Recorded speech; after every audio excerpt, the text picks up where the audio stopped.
All right, not too bad. This little Kingpin's got some fight in it, so I am thoroughly impressed. Also, stay tuned. This one's going to be very exciting to play around with once I get my replacement board. Let's see how I compare with other people. I did 2 tabs. Alright, results. Port Royal. Search. Let's see, GPU count 1. And oh! Ah. I see. So it looks like the 3090 Ti is no longer in the Hall of Fame. Well, that is a bummer. I wonder if there's anything we can do about that. Well, looks like we can keep up just a little bit. So, just as a little note, I am not doing an unboxing. There are so many YouTube videos doing unboxing of these products. You know, Nvidia kind of authorized a bunch of the big tech YouTubers to do this already. So what's the point in me doing my own unboxing? No, I am just giving my honest perspective on it, comparing it to my Kingpins in terms of physical dimension size. You know, everyone's comparing it to previous Strix models, whatever, but not a lot of people have Kingpins to play around with. And then just kind of see what result I can push out of it. Coming in to dwarf both of these monster GPUs, I loved this Kingpin. I loved both Kingpins because they both have that little screen that I have bent back right now that lets you customize it fully. The use of copper is absolutely breathtaking.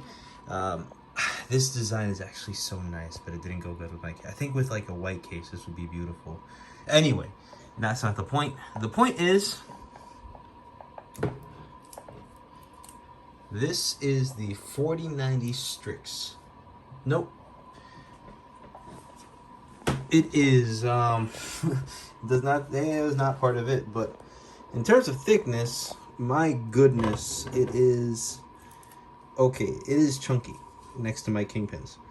It looks like it's going to be, you know, we can't count this little screen because the screen is just giving it extra width, but the card itself is almost 2 of these wide.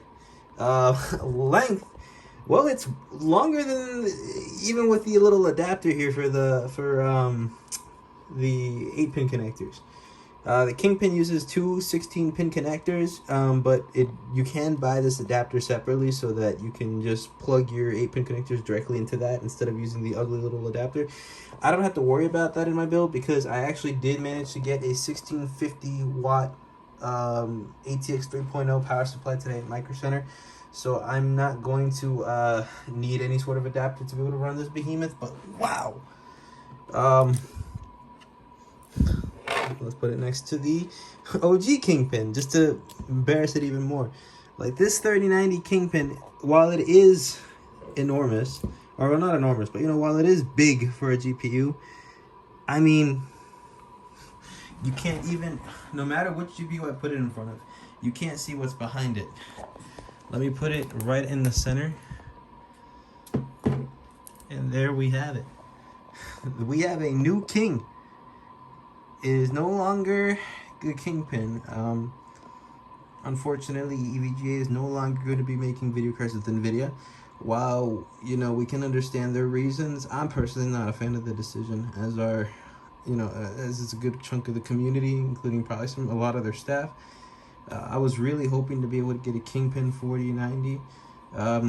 Instead, I'm going to have to try and get a Galaxy Hall of Fame 4090 or 4090 Ti whenever that releases, which just sucks because they're so expensive.